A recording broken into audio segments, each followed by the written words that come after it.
মানে নিজে নিজেই আবার নিজেকে উদ্দীপনা দেয়। ঠিক আছে, ওরে কেউ কয় না, ওকে আমার না করলে কী হবে, আমি নিজেই নিজেরে কইতে পারি।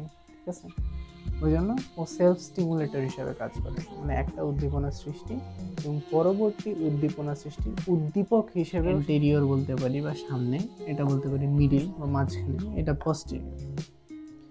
এই যে একটা নোড, এই যে একটা নোড, দুইটা নোডের মাঝখানে মানে ইন্টারনোডাল পাথওয়ে, হ্যাঁ, বা ইন্টারনোডাল পথ, এর মাধ্যমে এসএ নোড থেকে এভি নোডে আসে। এখান থেকে এখানে পৌঁছাইতে কত সময় লাগে? 0.15, তার থেকে বেশি সময় লাগে। তার মানে উদ্দীপনাটা এইখানে আসার আগেই কি হয়, অ্যাট্রিয়ামে সিস্টল সংগঠিত হয়ে যায়, শেষ হয়ে যায়। তারপরে এটা যখন এখানে আসে, তারপরে ভেন্ট্রিকলের সংকোচন শুরু। এখন এই হৃৎপিণ্ডের কোনো কোষ যদি পর্যাপ্ত অক্সিজেন সরবরাহ না পায়, তখন বলবে দাঁড়াও তোমাকে দেখাচ্ছি মজা।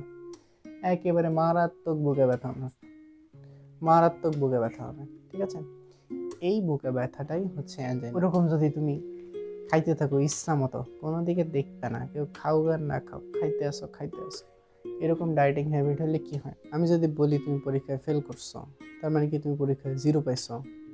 এটা নির্দেশ করে হ্যাঁ তুমি 0 পাইতে পারো, বাট তুমি যদি 33-এর বেশি না পাও, তাহলেই তোমাকে বলা হবে ফেল করছো তুমি।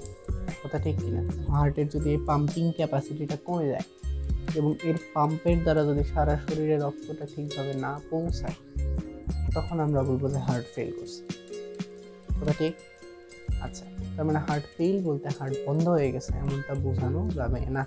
হার্ট বন্ধ হয়েছে মানে তুমি শেষ শেষ শেষ। আচ্ছা দাদা, এই অধ্যায়ের গুরুত্বপূর্ণ যে টপিকগুলো, এগুলো অলরেডি আমি কিন্তু পড়াই দিছি। বিশেষ করে ব্লাড সার্কুলেশন, বিভিন্ন রকমের সার্কুলেশন, তারপরে হচ্ছে কি মায়োজেনিক নিয়ন্ত্রণ, হ্যাঁ, পেসমেকার, এগুলো কিন্তু ইম্পর্টেন্ট টপিক। তারপরে ব্লাড প্রেশার রেগুলেশন, এটা খুবই খুবই খুবই গুরুত্বপূর্ণ। হ্যাঁ, ভালোভাবে আমি অনেক বড় ভিডিও বানিয়েছি, এক পেজের জন্য প্রায় আধা ঘন্টার ভিডিও। প্রধান উদ্দেশ্য হচ্ছে তোমরা যাতে বুঝতে পারো পুরো ব্যাপারটা। এখন আমরা হৃদরোগগুলো এবং পরবর্তীতে হৃদরোগের প্রতিকারগুলো নিয়ে একটু আলোচনা করব। এটা আমরা খুব ব্রিফলি আলোচনা করব, সংক্ষিপ্তভাবে। হ্যাঁ, আচ্ছা শুরু করি। সবার আগে আলোচনা করব হচ্ছে আমরা অ্যানজাইনা পেক্টোরিস নিয়ে। কি অ্যানজাইনা? অ্যানজাইনা অ্যানজাইনা পেক্টোরিস কিছুই না, বুকে ব্যথা, ঠাস করে বুক চাপ দিচ্ছে না, বুকে ব্যথা করতেছে, এটা অ্যানজাইনা পেক্টোরিস। এখন বুকে ব্যথা বিভিন্ন কারণেও তো হতে পারে। তোমার যদি রিব ভাঙে যায়, ফুসফুসের কারণে বুকে ব্যথা হতে পারে, অন্যান্য কারণে বুকে ব্যথা হতে পারে, ডায়াফ্রামের যদি কোনো জায়গায় প্রদাহ হয় বুকে ব্যথা হতে পারে। কখন হবে অ্যানজাইনা পেক্টোরিস? কখন বলবা? যখন হৃৎপিণ্ডের কারণে তোমার বুকের কোনো ব্যথা হবে। হৃৎপিণ্ডের কারণে বুকে ব্যথা বলতে কি বোঝাচ্ছে? এই যে হৃৎপিণ্ড দেখতেছো না, এটা কি অঙ্গ? এটা নিজেরও ব্লাড সাপ্লাইয়ের প্রয়োজন, আমি আগেও বলছি। ও এত কাজ করতেছে, ওকে যদি খাবার না দেওয়া, বলবে আমি না করি তোমার কাজ, কি দরকার? তুমি তো করতে পারবে না তখন, কাজে ওর খাবারের দরকার আছে। ওকে সাপ্লাই দেয় কে? Coronary artery. হ্যাঁ, এখন এই হৃৎপিণ্ডের কোনো কোষ যদি পর্যাপ্ত অক্সিজেন সরবরাহ না পায়, তখন বলবে দাঁড়াও তোমাকে দেখাচ্ছি মজা। একেবারে মারাত্মক বুকে ব্যথা হবে, মারাত্মক বুকে ব্যথা হবে। ঠিক আছে, এই বুকে ব্যথাটাই হচ্ছে অ্যানজাইনা পেক্টোরিস। একে হৃদরোগের প্রাথমিক লক্ষণ মনে করা হয়। তার মানে এ অ্যালার্ম দিচ্ছে যে আমি খাবার পাচ্ছি না, তোমার খাদ্যাভ্যাস ঠিক করো, না হলে ব্যবস্থা করো, না হলে কিন্তু পরিণতি খারাপ আছে। এই যে অ্যালার্মটা, এই অ্যালার্মিং ব্যথাটাই হচ্ছে অ্যানজাইনা পেক্টোরিস। ঠিক আছে, তাহলে অ্যানজাইনা পেক্টোরিসের লক্ষণ কি? এই যে স্টারনাম বা উরোফলক, এই যে এইখানে স্টারনাম আছে যার সাথে পরশুকাগুলো লাগছে, এটার পিছনে ব্যথা হবে। বুকের ভেতরে ব্যথা হবে অবশ্যই। এই ব্যথা অনেক সময় ছড়িয়ে যাবে, কাঁধ, পিঠ, বুক, সব জায়গায় ছড়া যাবে। বেশি ব্যথা হলে প্রায়ই যে সমস্যাটা হয়, যে কোনো রোগের ক্ষেত্রে দেখবা যে খাওয়ার রুচি কমে যায়, খাওয়ার রুচি কমে যায়, আড়ষ্টতা দেখা দেয়, জোর করে খাইতে গেলে বমি বমি ভাব হয়, অনেক সময় বমিও হয়ে যায়। ঠিক আছে, তারপরে যে বেশি ব্যথা হলে কোনো কাজে কি ভালো লাগে? ভালো লাগে না। আচ্ছা, অস্থিরতা একটা কাজ করে। ঠিক আছে, অল্প পরিশ্রমে হাঁপানো দেখা যায়, শ্বাস নিতে অনেক সময় বেশি ব্যথা হলে শ্বাস নিতে কষ্ট হয়। ঠিক আছে, তাহলে এগুলো সাধারণ লক্ষণ, এগুলো এমনি মনে থাকবে। এখন কথা হচ্ছে অনেক সময় অ্যানজাইনার লক্ষণ এইভাবে প্রকাশও পায় না। ঠিক আছে, প্রকাশ না পায়, বুকটা ধরে থাকে, কিছুক্ষণ পরে আবার দেখা যায় ঠিক হয়ে যায়। এটা কিন্তু বেশি মারাত্মক, তোমাকে অ্যালার্ম দিচ্ছে, তুমি ভালো করে বুঝতে পারতেছো না। ঠিক আছে, তো অ্যাঞ্জিনা পেক্টোরিস তাহলে আমরা এটাকে রোগ বলে বিবেচনা করি না, এটা জাস্ট একটা পূর্বাভাস, তোমাকে অ্যালার্ম দিচ্ছে। এখন কি উচিত? সবার আগে জীবন পদ্ধতি ঠিক করা উচিত। ঠিক আছে, টাকা আছে, প্রতিদিন যাচ্ছ, তেহারি খাচ্ছ, বিরিয়ানি খাচ্ছ, হাই প্রোটিন ডায়েট করতেছ, লিপিড খাচ্ছ, টের পাবা একদিন ভাই একে তো ভুঁড়ি নামবেই, হৃদরোগের একটা কি বড়সড় চান্স থাকে, তাই না? হ্যাঁ, এই জন্য সবার আগে যেটা টার্গেট থাকবে সেটা হচ্ছে খাবারের কোলেস্টেরলের লিমিট যাতে বেড়ে না যায়, কোলেস্টেরল কমানো। বিশেষ করে ফ্যামিলিতে যদি এরকম হিস্ট্রি থাকে তাহলে খুবই খুবই খুবই ইম্পর্টেন্ট। শাকসবজি বেশি করে খাইতে হবে, ফলমূল বেশি করে খাইলে সমস্যা আছে? নাই, খাইতে হবে বেশি করে, কিন্তু হাই ফ্যাটি ডায়েট, উচ্চ কোলেস্টেরল সমৃদ্ধ খাবার এগুলো বর্জন করতে হবে। এগুলো প্রিকারসরি হচ্ছে এর প্রধান বেঁচে থাকার উপায়। এরপরেরটা কি? হার্ট অ্যাটাক আছে। হার্ট অ্যাটাক, হার্ট অ্যাটাক ঠাস করে আমরা বলে ফেলি। হার্ট অ্যাটাক কি সেটা জানি আর না জানি, আজকে হার্ট অ্যাটাক সম্বন্ধে জেনে নিব, আজীবন মানুষকে বলতে পারবো। ঠিক আছে, দেখো আমি এর আগেও বললাম যে হৃৎপিণ্ডের নিজের কাজের জন্য কি রক্ত সরবরাহ প্রয়োজন, পুষ্টি সরবরাহ প্রয়োজন। এগুলো কোথা থেকে উদ্ভব হয় সেটা আমি বলেছিলাম, সিস্টেমিক ধমনী থেকে। এর গোড়া থেকে দুইটা ধমনী বের হয়, একটা ডান দিকে একটা বাম দিকে। ঠিক আছে, বের হয়ে এরা কি হৃৎপিণ্ডকে সাপ্লাই দেয়। ঠিক আছে, আচ্ছা এইগুলাকে কি বলা হয়? করোনারি ধমনী বলা হয়, আমি সেটাও বলছি, করোনারি ধমনী।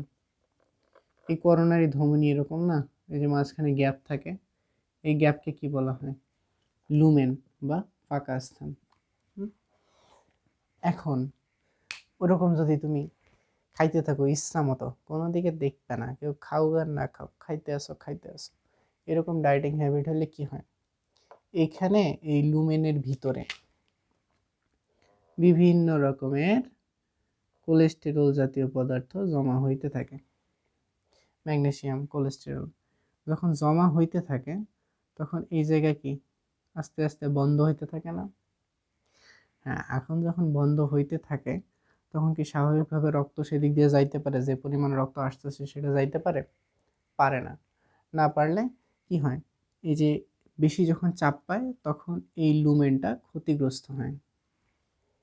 লুমেন যখনই ক্ষতিগ্রস্ত হয়, অণুচক্রিকার কাজ আমি পড়ছি না, রক্ত তঞ্চনের জন্য এর কাজ কি?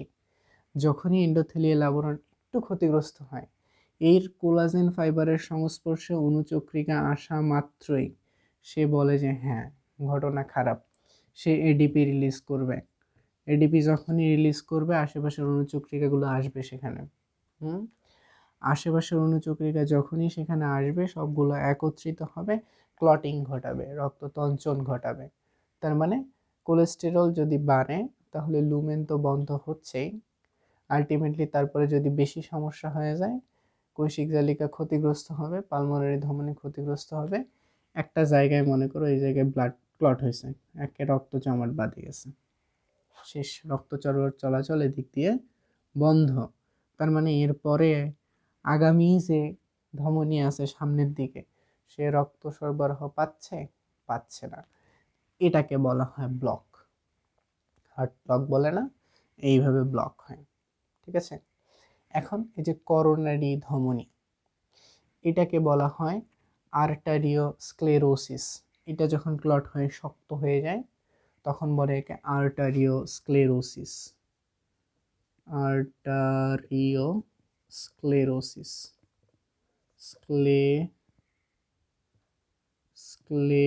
স্ক্লেরোসিস, আর্টারিওস্ক্লেরোসিস। হ্যাঁ, এটাকে থ্রোম্বোসিসও বলে, শক্ত হয়ে যাচ্ছে এই জন্য থ্রোম্বোসিসও বলছে। আচ্ছা, তাহলে রক্ত সরবরাহ যদি এখন হৃদপেশিগুলো না পায় তাহলে হৃদপেশিগুলো কি বেঁচে থাকবে? আরও হৃদপেশিগুলো ধীরে ধীরে মারা যাওয়া শুরু করবে। ঠিক আছে, তাহলে হার্ট অ্যাটাক কি? এটা একটা মারাত্মক সিচুয়েশন যখন রক্ত প্রবাহ বন্ধ হয়ে গেছে। ঠিক আছে, তো রক্ত প্রবাহ বন্ধ হলে সামনের দিকের অংশটা রক্ত সরবরাহ পাবে না, একে আর্টারিওস্ক্লেরোসিস বলা হয়। তারপরে করোনারি আর্টারি থ্রোম্বোসিস বলা হয়। ঠিক আছে, আচ্ছা তাহলে এটা কি একটা গুরুত্বপূর্ণ লক্ষণ হিসেবে বিবেচনা করা হয় এবং এটার জরুরি ট্রিটমেন্ট দরকার। তাহলে বেটার কি এটা থেকে বেঁচে থাকা না, প্রতিরোধ করাই হচ্ছে এটা থেকে বেঁচে থাকার একমাত্র উপায়। আর যদি হয়ে যায় তখন এটা ট্রিটমেন্ট আছে, এগুলো নিয়ে পরে কথা বলবো আবার, ঠিক আছে? বেটার কি বেঁচে থাকা। ধূমপানের যদি হ্যাবিট থাকে ত্যাগ করতে হবে, নেশাজাত দ্রব্য পরিহার করতে হবে, হাই কোলেস্টেরল ডায়েট পরিহার করতে হবে।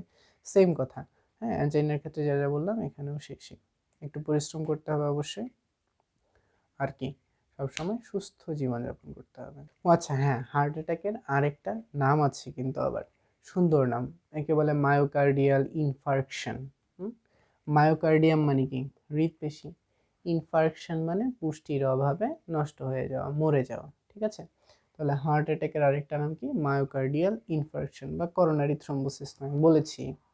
আচ্ছা, আর একটা এর লক্ষণগুলো বাদ গেছে। লক্ষণগুলো কি কি?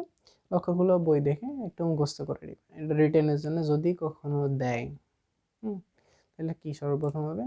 বুকে অস্বস্তি, ঊর্ধ্বাঙ্গের অন্যান্য অঙ্গ প্রত্যঙ্গে অস্বস্তি, ঘন ঘন শ্বাস প্রশ্বাস, বমি বমি ভাব। তারপরে কি? ঘুমের ব্যাঘাত, ঘুমে যদি ব্যাঘাত হবে। আচ্ছা, তাহলে এই হচ্ছে হার্ট অ্যাটাক। আচ্ছা, একটা কথা বলো তো, আমি যদি বলি তুমি পরীক্ষায় ফেল করছো, তার মানে কি তুমি পরীক্ষায় 0 পাইছো? এটা নির্দেশ করে।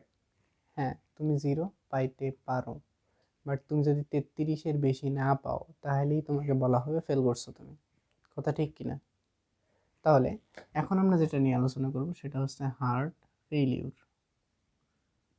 ফেইলিউর বা হার্ট ফেইল্ড, ঠিক আছে? হার্ট ফেল করছে, তার মানে কি হার্ট 33 পায় নাই। বুঝতে পারছো কথাটা? হার্টের কাজ কি? পাম্প করা। এই পাম্পিংয়ের ফলে সারা শরীরে রক্ত ছড়ায় যাচ্ছে। এখন হার্টের যদি এই পাম্পিং ক্যাপাসিটিটা কমে যায় এবং এর পাম্পের দ্বারা যদি সারা শরীরে রক্তটা ঠিকভাবে না পৌঁছায়, তখন আমরা বলবো যে হার্ট ফেল করছে। কথা ঠিক? আচ্ছা, তার মানে হার্ট ফেল বলতে হার্ট বন্ধ হয়ে গেছে এমনটা বোঝানো যাবে না। হার্ট বন্ধ হয়েছে মানে তুমি শেষ, শেষ শেষ। আচ্ছা, তাহলে হার্ট ফেলিওর হচ্ছে যদি হৃৎপিণ্ড সারা শরীরে রক্তের যোগান দিতে ব্যর্থ হয়, তখন আমরা বলবো হার্ট ফেলিওর, ঠিক আছে? তাহলে তখন কি করতে হবে? তখন হৃৎপিণ্ড যাতে সারা শরীরে রক্ত যোগান দিতে পারে সেই ব্যবস্থা করতে হবে। এখন কথা হচ্ছে হার্ট কি কি কারণে ফেল হইতে পারে। এতক্ষণ যা যা পড়াইছি তাতে আইডিয়া হয়ে যাওয়ার কথা অনেকটা। এই যে বললাম, হৃৎপেশি নিজেও কি সবসময় কাজ করে, এর অনেক পুষ্টির প্রয়োজন, অক্সিজেনের প্রয়োজন। কাজেই যদি এরকম প্লাগ জমতে থাকে এবং রক্ত প্রবাহ বন্ধ হয় হৃৎপেশিতে, আলটিমেটলি তার মাঝখানে কি অক্সিজেনের অভাব দেখা দেবে, পুষ্টির অভাব দেখা দিবে। অক্সিজেনের অভাব মানে কি? হাইপোক্সিয়া।